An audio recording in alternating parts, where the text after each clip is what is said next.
Ladies and gentlemen, a very good afternoon to all of you. We are looking forward to a great panel of discussion about what your child is not telling you. This is such a vast topic that we can probably go on for days because it has a lot of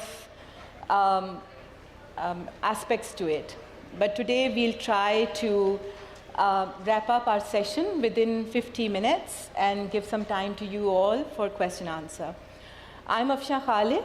I work as General Manager for School Evaluation for Beacon House. I'm an educator, I'm a facilitator, an emotional counselor, and an evaluator. So some things contradict in my profession and my interests, but end of the day, whatever I do it for the children. Because child is the heart of matter. That is what I believe in. With me today, I have an amazing panel, and I'm really looking forward to some great conversations here. I'll start the introductions. At the far end, we have Ms. Zehra Moinuddin. She's come from Karachi. She has a degree in psychology from University College London, and the multiple projects she is currently involved in are a reflection of the three areas she is deeply passionate about: teaching, counseling, and the performing arts. She not only heads the psychology department in a reputable school in Karachi, but also teaches a diploma in integrative psychodynamic therapy. Zehra also practices as a psychodynamic therapist, employing alternative methods of treatment in her work, including art, music, and the performing arts, to facilitate her young clients to express the state of their inner worlds in a way that traditional methods do not. Welcome, Zehra. Then we have with us Dr. Fariha Piracha, who actually does not need any introduction.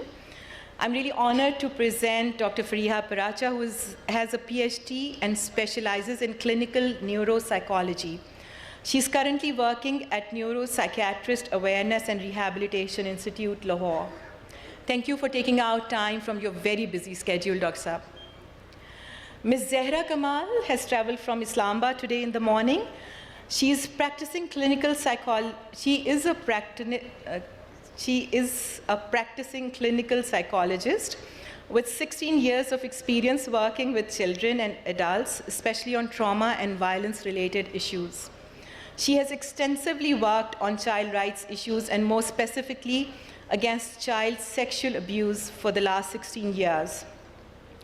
Ms. Kamal has worked in the development sector with expertise in gender violence and youth issues. She also works freelance in the development sector and is technical lead of an emotional health initiative for the Army schools and colleges system since 2013. Welcome, Ms. Zehra. And finally, we have Ms. Sadia Khatri. She's traveled from Karachi for this conference. She's a journalist and a writer based in Karachi. She's a reportage editor. She was a reportage editor at Paper Cuts magazine and is a co-founder of the feminist collective Girls at Dhabas. You all must have heard of this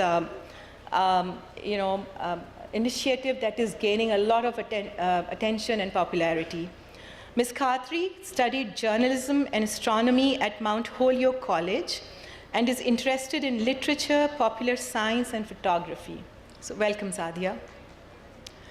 So this was a brief introduction of our panelists.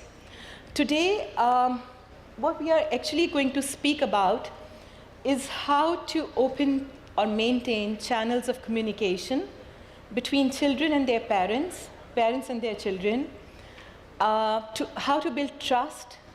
What is it that your child is not telling you? How to tell the signs of something that is bothering your child. It might be a little something or it might be a big something. If you remember the recent news, there was one in September 2016 where an 11-year-old in UK hanged himself. The mother found him because he was being bullied at school. Just 2 days ago, a similar incident had happened in USA also. And these are just two of the many, many incidents. And with both the common trait was bullying. So that is one thing. Is your child able to tell you, or if your child is actually telling you, are you able to discern how much of it is really worth paying attention? How much of it is something where immediate attention has to be given so that you save not just one life of your own child, but lives of hundreds of others who are going through the same sort of trauma or anxiety, bullying or abuse. So today our conversation will revolve around anxiety, bullying, abuse, and let's see how we take it forward. Starting from anxiety, we think that children cannot be anxious. Stress is something that only adults have the privilege of feeling. Children cannot be stressed out. Grades don't really matter as much to children as they do to their parents. Whatever the parents were unable to achieve, maybe their children can achieve. So what sort of forms of anxiety are there? Dr. Paracha, if I may start with you first. The most commonly observed signs of anxiety in children, in school-going children, is there a difference when it comes to gender or age, adults or children? What do you think about it? 1 in 4 children will suffer from anxiety of some sort or the other. The good news is that by the time they're 13 to 18, it's only about 6.5%, which is very little. So we do learn how to cope with anxiety. But I think a simple way to introduce anxiety is to understand that it's about feeling threatened. It's about feeling that something is not quite right.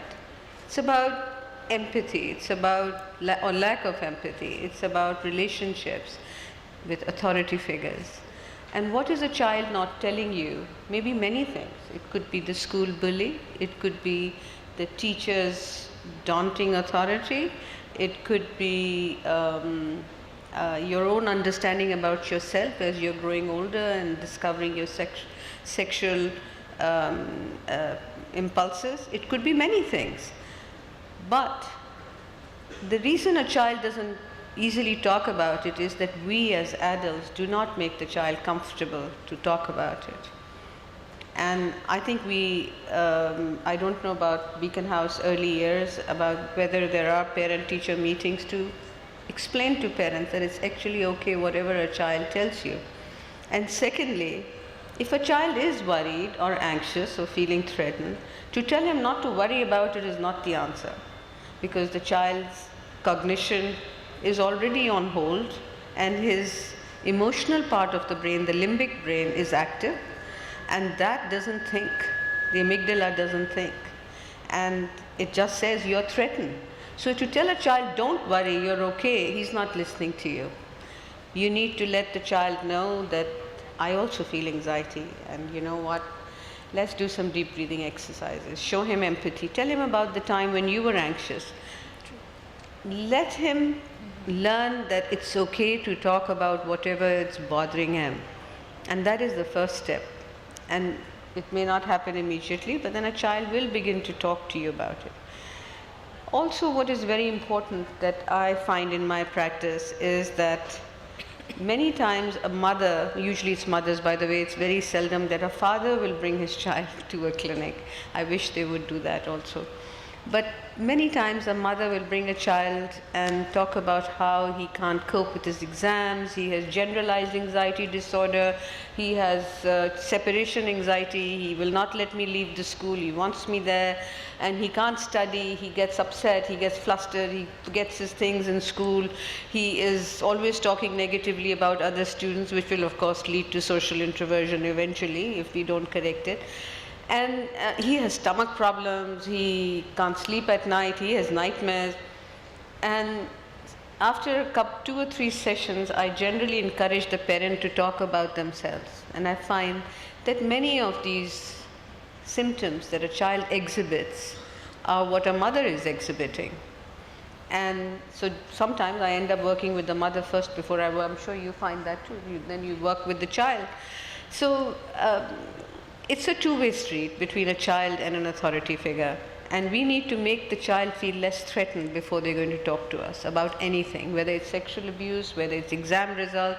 Children start hiding their exam results because they think if they haven't performed, they have failed their parent. And why should we make the child feel that way? Everybody has a different level of ability, but it's achievement that matters, not ability. How much is the child striving to achieve? So I think, I mean, I could go on and on and on. There are so many different kinds of anxiety. But the good news is that children do overcome it. From 1 in 4, it becomes less than 6%, then 4%. And children do learn, and so do adults. Thank you so much, Dr. Piracha. And taking on from there, my next question is for Ms. Zaira Kamal about societal stressors and patterns that parents and teachers can identify or watch out for and help deal with. So would you like to say something about that? I'd just like to first of all, I'd like to say that anxiety is often a very broad term that we use, right? We all experience anxiety at some point or the other. So as children are developing and they're learning new things in life, they will experience anxiety. So a lot of anxiety that children generally experience is very, very natural, and we need to normalize it.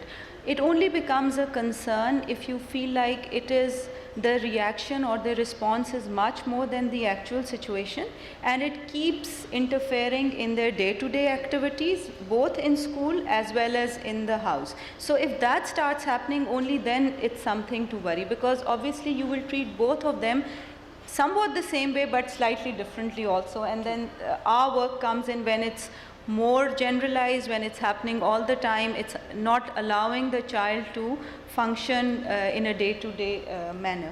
I also want to point out, before going into the social or the societal factors, that a lot of children may be prone to it because of their biological makeup, and some children we often may ignore and think of as good children because they are compliant, they please you, they do their homework on time. In fact, they worry a lot about not finishing their homework or not doing their chores, and that is more troublesome, because jitna bachcha zyada compliant hai or jitna is eager to please, that can also be an onset of anxiety and can eventually or later on trigger anxiety. So some of the things to watch out is, if the child is too much of a perfectionist, doesn't want to make mistakes, worries about mistakes, loosening the child a bit, it's okay. It's okay if you don't have to worry about everything in the world. You can now do your things, because a lot of children would then start worrying about what is happening in the society, and that is age inappropriate. So I just wanted to flag those issues. And as far as the society is concerned, with the pressure of studies, the uncertainty that's in the environment in terms of terrorism, in terms of violence, these are also adding to the anxiety that children experience. So a lot of the children I end up seeing are often the ones also experiencing this need to perform and need to get excellent results, which are sort of putting them into a lot of pressure. I think that needs to be evaluated, and then feeding into the worry, because as Dr. Faria has explained, there are various forms of anxiety. The symptoms vary from child to child and depending upon what kind of anxiety they have. But what is important is to listen to them, to acknowledge their fear but not feed into the worry.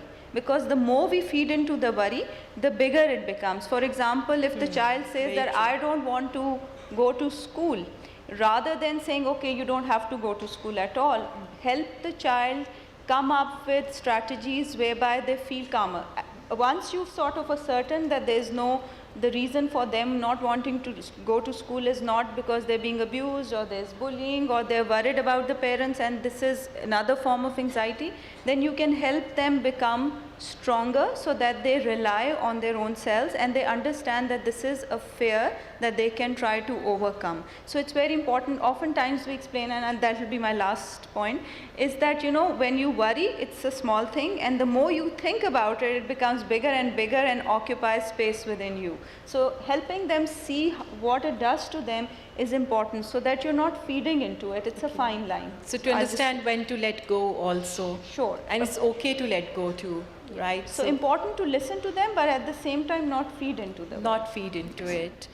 Thank you so much. And Zahra Moinuddin, you are a teacher and a counselor. That means you are in direct contact with hundreds of students, 16 to 18-year-old primarily. How much of anxiety is due to bullying or peer pressure, or are there any other aspects to it too? What's your take on it? Okay, so is this on? It is on. Okay. Just have to be a little So- closer to it. All right. There we Yeah, go. this is better. Okay. So I think the nature of anxiety is oftentimes that, I mean, because you're talking about what are the causes of the anxiety? Is it peer pressure? Is it bullying? Is it this or is it that? And oftentimes I find like anxiety is this chaotic feeling, this thing we experience, and oftentimes we have no idea where it's coming from. And then it manifests itself in different ways. Right. So, for example, when we're talking about anxiety, there was a student that I was working with, and she was having panic attacks. And if I were to ask her, like, what's happening? Why are you having a panic attack? She would not be able to tell me. She would not be able to kind of take out a piece of paper and a pen and write them down for me and say, well, this person said this to me. My parents have been really hard on me. I need to get at least these many A's. They will have somewhat of an idea, but there is something happening at a much deeper level that isn't being addressed, that isn't being understood, not just by the people around them, but by themselves. And that can be very, very overwhelming. I feel as adults, it's important to kind of dig into it a little bit deeper. I feel like because as adults, we don't understand our own anxiety, we're afraid to go into the anxiety of the children around us, into the anxiety of the teenagers, because we're like, if we go deeper, we don't know what we'll find. What if we're not able to handle it? So it's important to also process our own anxiety as the adults to help them and facilitate them understand their own. And for me, it's about just being very, very open, exploring, asking them the right questions, not in like a, is it this or is it that, but giving them open-ended questions. So if someone is saying, I feel like I need to get very good grades, a question I might ask is, what would happen if you didn't? Right? And that will go deeper because it'll bring out, okay, there are expectations at home. I feel like I'm not good enough. I feel like my parents are, they're not going to love me anymore if I don't get these good grades. And sometimes the reality that they're going through may not be the reality of their situation because their perception is so important to them, right? True. So if I were to ask their parents would be like, actually, we don't actually believe that. Right? But to set up those channels of communication that you talked about to actually address those anxieties that are sometimes based on distortions. So it's channels of communication that is important. So maybe when we say what your child is not telling you, it's actually who to talk to, who to tell, if there's something going on in their minds. Yeah, And we have been talking about children who are facing anxiety or who are being bullied. But what about the bully? I mean, my next question, Sadia, maybe if you can answer it. When it comes to bullying, the focus tends to be on the child being bullied. Typically, the bully is disciplined, but their feelings go unaddressed. How should we be dealing with that sort of a situation? I mean, where does that come from? Is it again peer pressure or? Yeah, I'm asking about the bully, not the one who's being bullied. And because that leads to, again, abusive atmosphere. And is it some sort of suppressed anger that, when children come to school, they tend to take out on those who they find weaker? Okay. So I was in school around 5-6 years ago, and I'm hoping things have gotten better. But the first thing I want to say is that bullying doesn't always manifest in the form that, yes, there are fights and there's that physical violence, but a lot of bullying often has to do with children's identities. So in my years at A-levels, I remember the kids who were openly homosexual or out, they would be bullied by everyone else, verbally or just like in demeanor and attitude. And I think there's two things happening here, right? Like there's there's the person who's being bullied because they either stand out in some way, or they don't fit in the same way, or they have some weakness, whether visible or not, that is perceived to be a weakness by the bully. And as far as the bully goes, I think there has to be something that's making them act out in this way, right? Is it the lack of attention perhaps at home that's making them lash out here? Are they in an abusive environment that is making them replicate that environment? So I think while we do give attention, or I don't even say we give attention to kids who are bullied, at least I didn't feel that support system was there. We also need to watch out for kids who are acting up. So if you're the parent of such a child, or if you are the the teacher of such a child who you do see acting up, I think the impulse, especially for parents, is to be like, no, my child is good, and nahi, bacche to aisa karte hain. But kind of dig deeper there, like what is it that perhaps you're doing? Because children learn behavior. I don't think it just comes out of a vacuum. And what Zahra said, I'll echo that. You have to kind of get at the source of what is making the bully act out. Very true. Anybody else who would like to add to it? Wanted to sort of add to what she was saying, that there could be many reasons for why a child is bullying. And like she's saying, are they acting out? There could be a need to fit in. They have been bullied themselves. There could be some kind of inferiority complex. Sometimes children who bully are popular, and they often sort of go unnoticed, and teachers or parents don't notice that what they're doing is actually bullying.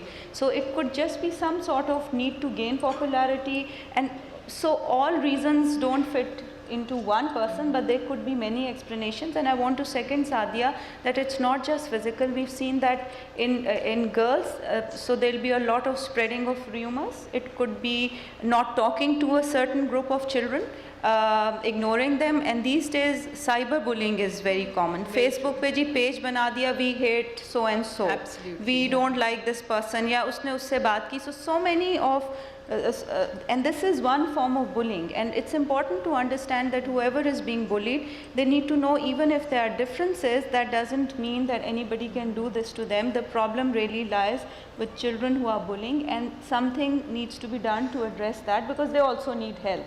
And we can't just say no to bullying. We need to say what exactly should the children do, because they're also in the process of learning.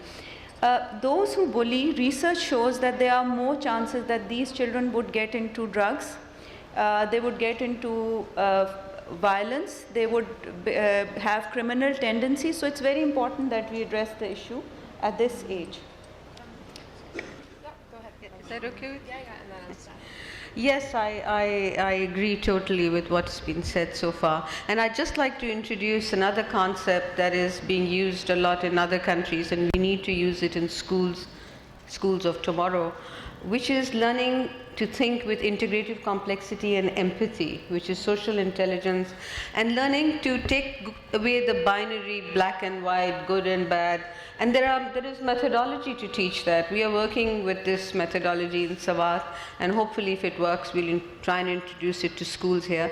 Because IC says that you can teach a child to stop thinking in binary black and white, bully or not bully, good or bad, and think with empathy, social intelligence, and critical thinking skills. It's not that easy, but it can be done. And if we can do that in a world of tomorrow where there are people of all sorts in one group, it's not going to be, we are living in an age where not just Asians here and not just white Caucasians in another place. We are living in a world where we are all mixed up in grays. So we better learn to think in grays. We better learn to build a scaffolding to do that. It's not just a matter of teaching a child, no, you must think in grays. You can help a child to build a scaffolding towards that point. And this is something I think we, as all of us, as scientists, for understanding. So far, psychology is still an art. It's not a perfect science, let me tell you that. But then there comes a stage where parents are not ready to speak to their children, especially when it comes to abuse. If a child is reporting an incident, the first reaction or response of a parent is to brush it off. You're too small, you wouldn't know. Especially when it comes to sexual abuse also.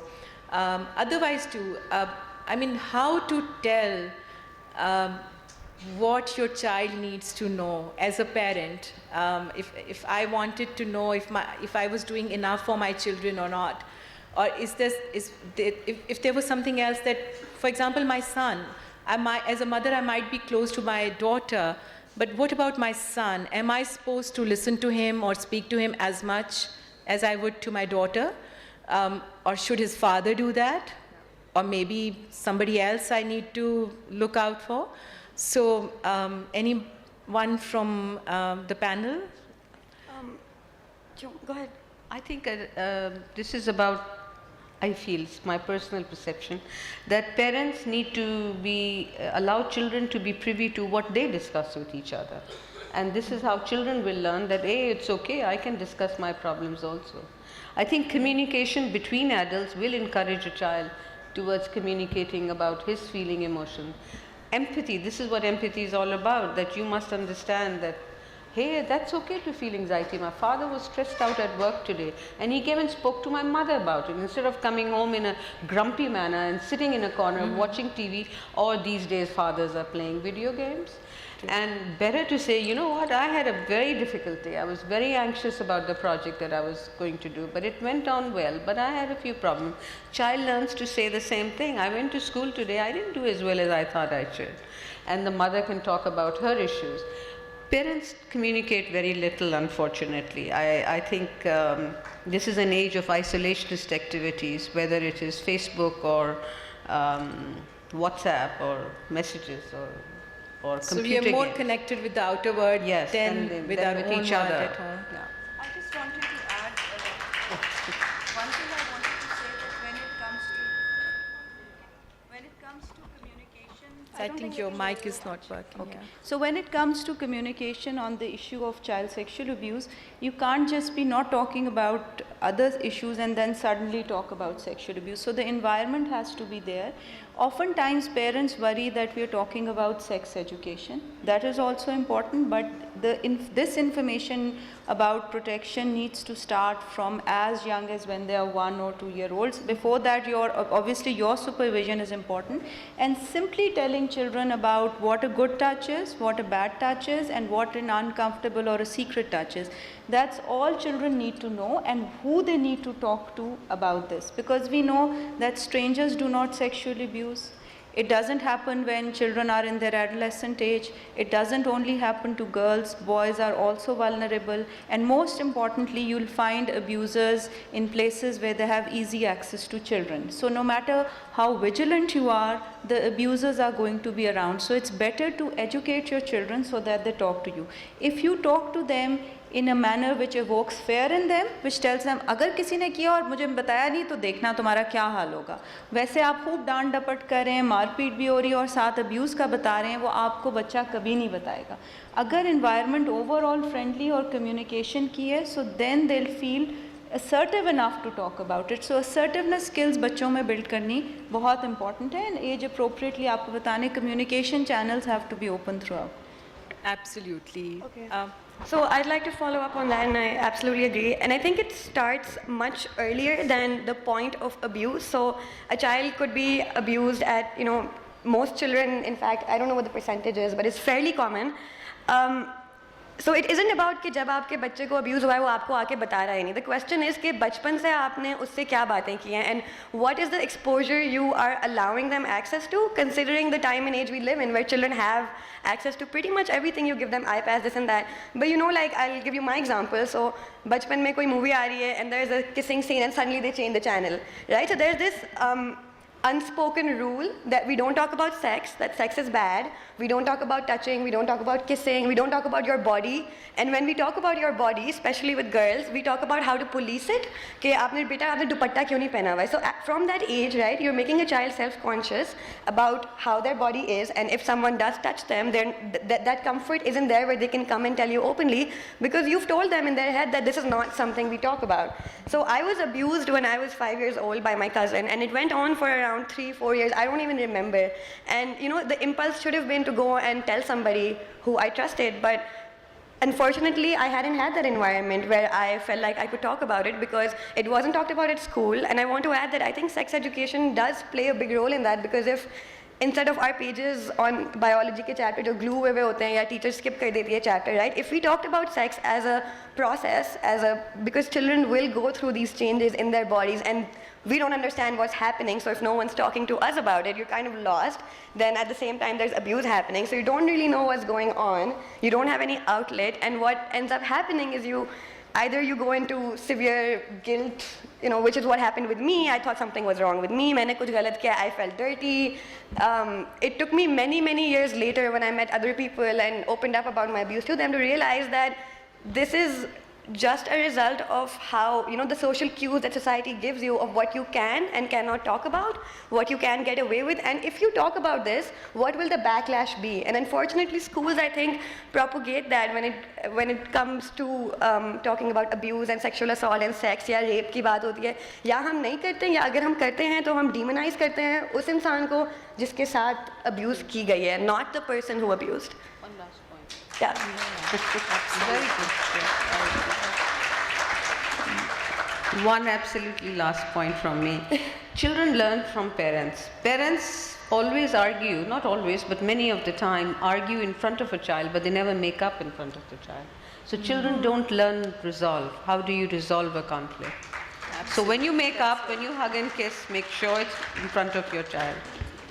That's a very valid piece of advice, very important. Absolutely, and I just want Yes, to add something to what Sadia said about this culture of shame that we have developed in our houses, where it'll be like, you're only 16 or 17, don't wear red lipstick, you look like a prostitute. Don't dress like that, you look like a slut. So this idea of shame, right? And so when a person, a child, a teenager, even an adult, when they go through abuse, there is the shame of that happening, and then there is this shame of, okay, I can't talk to this person because then they will just shame me further.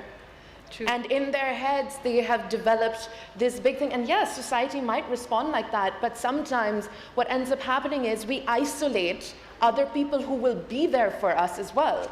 Because we're not being able to cope with the shame, we're not opening up, we're not allowing ourselves that comfort that we could potentially get from opening up to someone who is actually there for us. Absolutely, very true. Yes, Ms. Kamal. Like I was sharing with you earlier.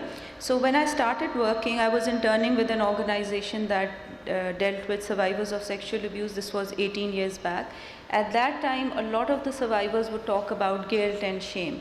And now 17 years down the road, I see a lot of young people who come in and say, well, we were very clear because we read about the issue, somebody spoke to us that it wasn't our fault. So just imagine that what simple awareness can do for a lot of children कि वो जो पूरी ज़िंदगी guilt के साथ grow up करते हैं वो at least timely आप address कर सकते हैं, because this issue is there, it's prevalent, it can happen to a child, it can happen even if you have educated them about it, but chances कि उसके effects कम होंगे वो increase हो जाता है. So I just want to highlight that, and I just want to highlight one more thing I want to say is कि अब हमारे schools में I see a lot of resources, financial resources हैं, human resources हैं, there's so much that can be done.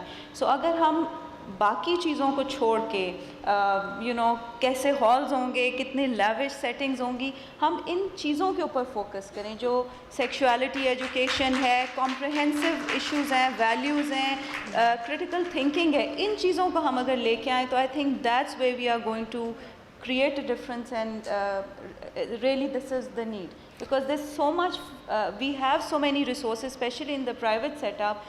So a lot of work I do on comprehensive sexuality education, and we see schools are still not receptive to those issues. And it's not just about sex, it's about teaching boys and girls their right over their body, how to communicate, how to deal with pressures. Drugs का issue कितना common है schools में, हर school से हमें खबरें आती हैं. So for them to know how to deal with this, because abuse, bullying and anxiety के effects में भी drug abuse के chances increase होते हैं. So I'm sorry, I'm taking more time. So before we wrap up in the next 2 minutes and take your questions from the audience, That was good. in a nutshell, social intelligence, empathy, critical thinking, Dr. Paracha, you had mentioned, And you have said discussion, dialogue, open channels, talk about it. Sadia has been very brave to share her own personal experience. Takes a lot of courage and maybe a lot of agony that you must have gone through that finally made you courageous enough to come up on the stage and speak about it. So I'm really proud of you, and hats off to you, Sadia. My final question to the panel is, how can one build trust as a parent? One piece of advice, because to the adults that are here, who are here, and how can we, make sure that our children are confident enough to tell us about their feelings, whatever they are? You go ahead first, then I'll go. Compassion. Compassion. Compassion. I feel like providing that safe place, and this has come up a lot. I think that from a very young age, emotions are labeled. These are good emotions, these are bad emotions. And it's never where a parent sits them down. I mean, a lot of times, it's never a parent sitting them down and saying, if you do this, it's good. If you do this, it's bad. These are things that a child just kind of picks up on. And the topic of this discussion is, what is a child not telling you? But I feel like a child will always be telling you something. It doesn't have to be verbally. In clear words. It can be through their behavior. It can be through a change in behavior. And as parents, I think that it's important to pick up on it and reflect it back to them. Sometimes they don't even know that they're doing that sort of thing. I've been very, very fortunate, and I was telling some of the panelists earlier, that I've always had a very open relationship with my parents, where at the age of 13 or 14, when my grandfather passed away, my father hugged me and cried. And what that told me was that vulnerability is okay. That sometimes it's okay to cry, even for boys. It's okay to cry. And for men. My father is almost like 40 or 50 years old, and yet what that taught me was that even adults, they have emotions and they have feelings, and it's okay to express. It's okay to sometimes be helpless and to express it in an appropriate way. And I feel like because we don't create that sort of a safe environment, all this vulnerability and this helplessness does get expressed, but in a dysfunctional way, where a child will not want to feel that helplessness because somewhere along the way it was labeled as bad. And so in order to push that helplessness away, they want to be in control, and they do that through bullying and other sorts of behaviors. So compassion and trust and just listening to your child and to empathize with them. Listening, that's a very, very important word. Yes, absolutely. So we have to be a good listener. Yeah. I feel there's just a difference of a few seconds between reacting and responding. So if you just take a step backward once your child starts telling you something and take a deep breath, you will automatically start responding and not reacting. It's the difference between what are they saying and what are they really saying. Just kind of going under it a little bit more, going into it a little more depth. And I want to add to that, do not dismiss a child when they're coming to you and telling you, even if it's a petty thing and they're like, this is troubling me, this is bothering me, do not dismiss it. It could be something deeper, one, or even if it's something small, if you tell them, beta, like my mother will be like, oh, sabko hota hai, ya stress hai, ya, you'll get over it, or do this helps me. So what you're telling the child is that, oh, I know better, and your experiences and your feelings are not valid, and you are not allowed to learn from your experiences, and instead this is a script and you follow it and you'll be fine. So, but what you're telling the child is that they can't actually come to you and say what they're really saying, what they're really thinking. The second thing is, I think that parents and often even teachers maybe do that is really dangerous, is when a child is perhaps abused or there is something that they need help with, and our reaction is to get overly protective. So instead of giving them the support to kind of like stand up and, get over it, as we say, we double down and we shut them up, or we go like, nahi, ab aur zyada secure ho jao, ya ab nahi jana hai tumhe kahin, now I'll keep a greater watch on you because you've been through this. And that's disastrous for someone's self-esteem, their confidence, their faith in their ability to handle a situation themselves. So I think that's my other... Yeah, absolutely. And I think this question that has just come to me from the audience would take this discussion further. Somebody from the audience says, we talked about solutions from parents' perspective. What can a child do? Who would like to answer that? In what context? Like, if he wants to tell something, share something, so any bit of advice for the children, how to muster courage, probably, to...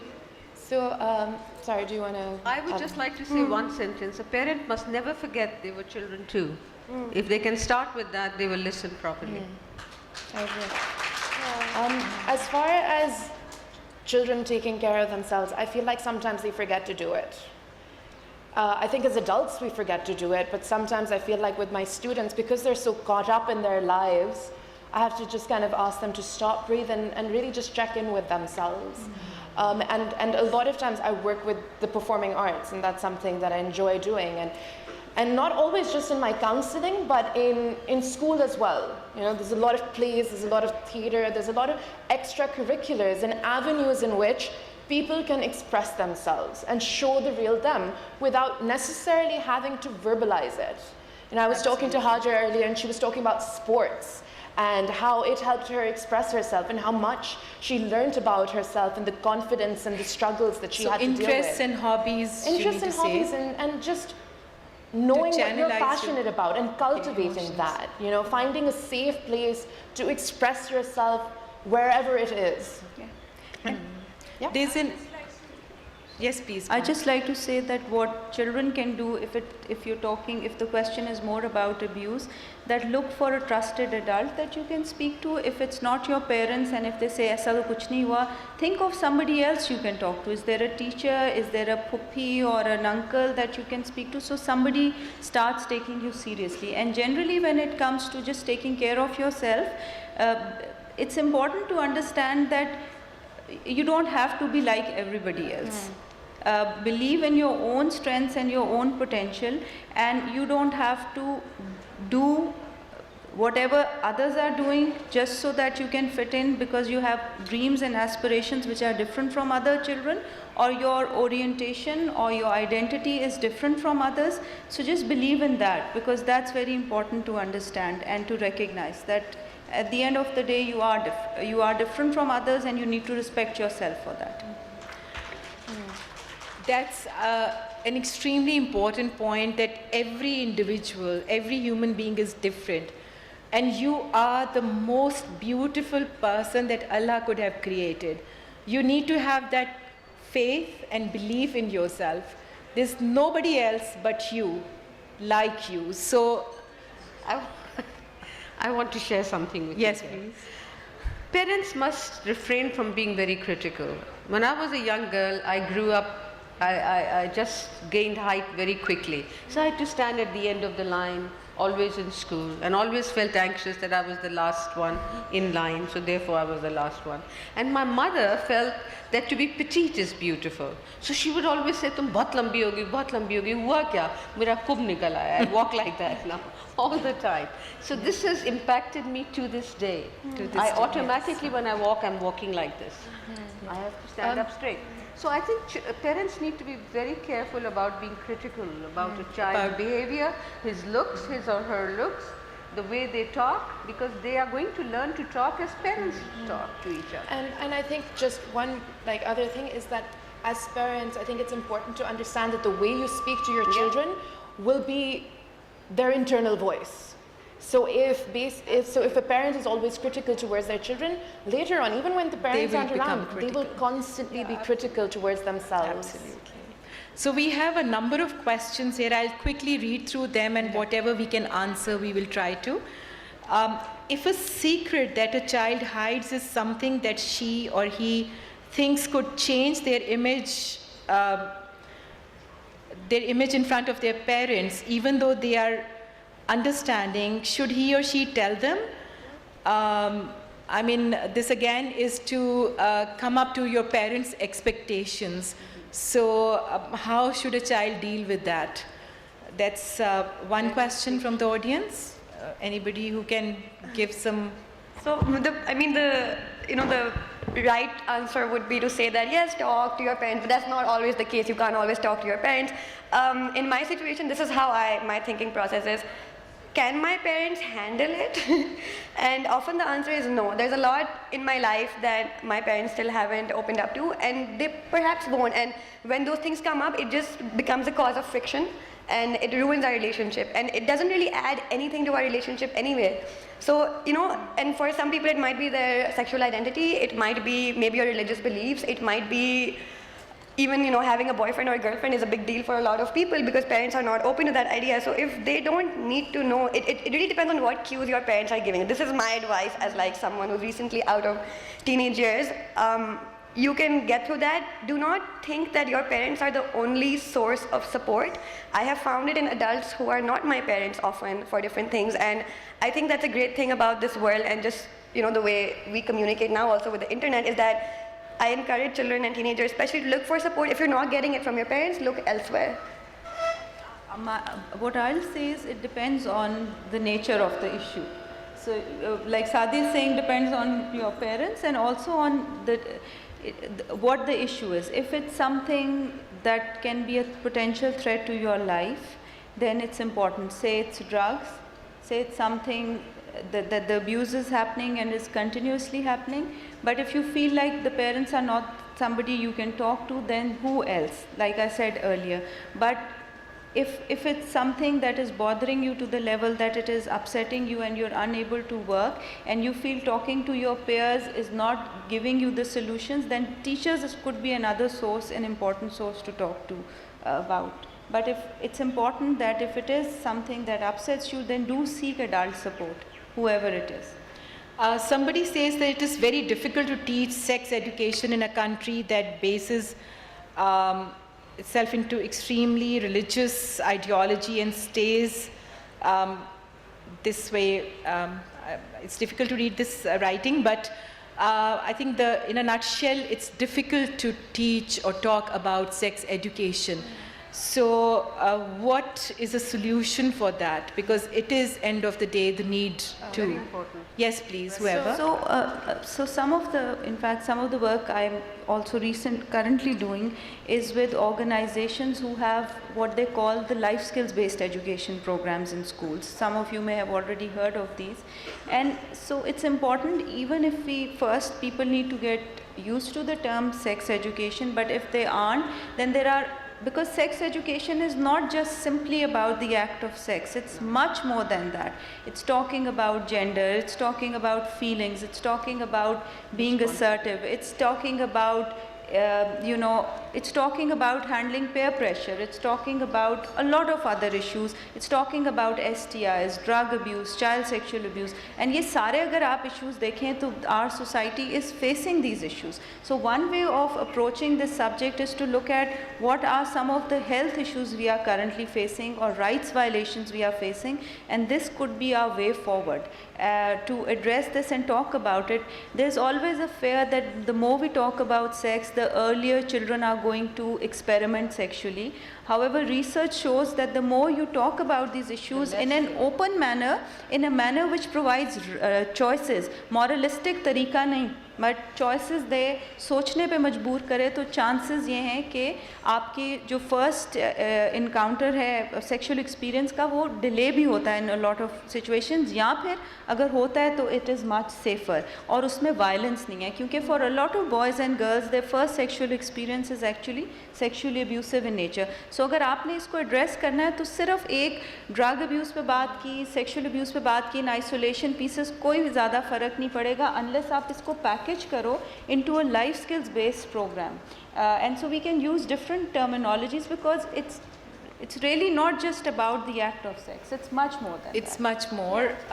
Just one quick thing. Aside Yes. from schools, there's also home environments, right? So to the parents, first thing, stop pretending like it's not happening. It is happening, and it's happening more and more, and children are getting sexually aware at a younger age. They're going through changes in their body, and if the schools aren't liberal enough or they can't accommodate sex education for whatever reasons, you can do it at home in however manner that, you're comfortable with.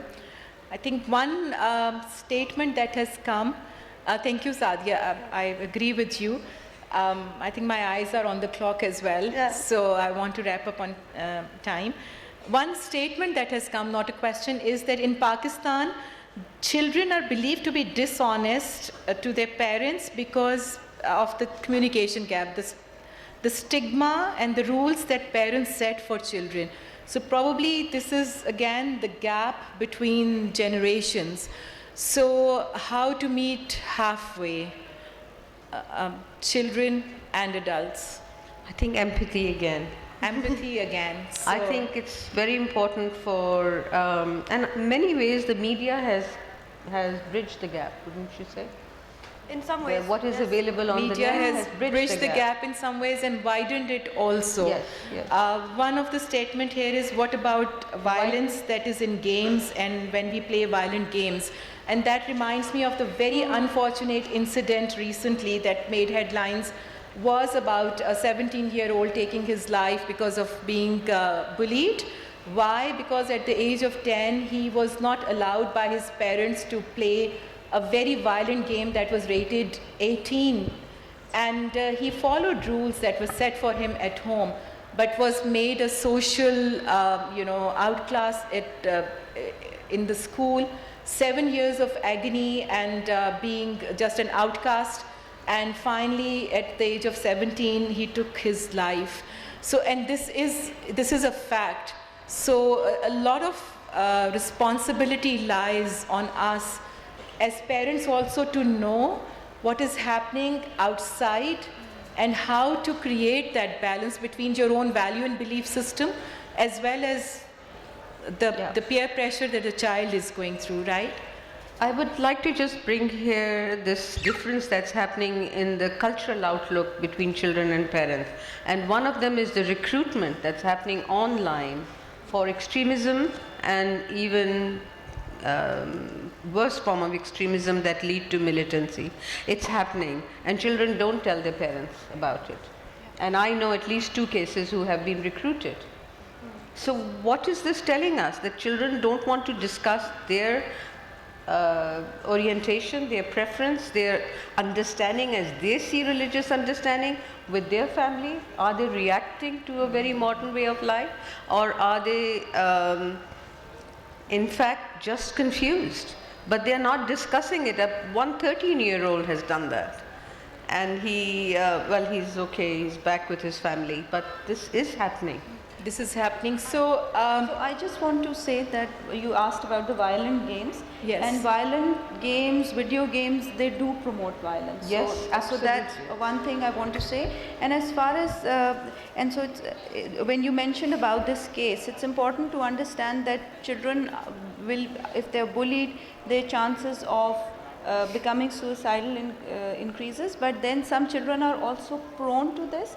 And teenage is often the age of onset of psychiatric illnesses. So one can keep a close watch and watch out for children developing depression and anxiety, and that can sometimes be the trigger for suicidality. So And it's Asha, important to I just wanted to understand. say one thing about rule setting by parents. And a lot of times parents are thinking about, how do I set this rule? So rule making by parents, in case you didn't hear that. Rule setting, Right, okay. yeah. All right. And I think it's important. So there was that phrase or that statement talked about how most children are dishonest, right? And I think setting them and putting them in that box is a problem to begin with. It's the difference between setting boundaries versus barriers. If I say to someone that you can't go to this party and they ask me why, and I say because I'm the adult and I make the rules in this house, that turns into a barrier and that automatically cuts off any channels of communication. That kid is going to do whatever they want to do and they'll lie about it. You set a boundary and they'll be like, but why? And then you explain it to them, halat achhe nahi hai, I worry about you, it makes me anxious, and maybe come so up you with a reason compromise. out with them. Yeah, exactly. Again, it's communication. And they get the respect from you, and then they respect the rules that you have set out for them as well. So thank you so much. It was a wonderful talk, but this is a topic that, as I said initially, can go on and on, but we are short of time. The code here is for you to give feedback on this session. And while you do that, I thank my honored panelists for giving us their valuable input in this session. I'll close this session by reading out one of my favorite poems from Khalil Gibran. And this is a strong message to the parents. If I may, I'll just take 30 seconds. Your children are not your children. They are the sons and daughters of life's longing for itself. They come through you, but not from you. And though they are with you, yet they belong not to you. You may give them your love, but not your thoughts, for they have their own thoughts. You may house their bodies, but not their souls, for their souls dwell in the house of tomorrow, which you cannot visit, not even in your dreams. You may strive to be like them, but seek not to make them like you, for life goes not backward, nor tarries with yesterday. You are the bows from which your children as living arrows are sent forth. The archer sees the mark upon the path of the infinite, and he bends you with his might, that his arrow may go swift and far. Let your bending in the archer's hand be for gladness, for even as he loves the arrow that flies, so he loves also the bow that is stable. Thank you so much, ladies and gentlemen.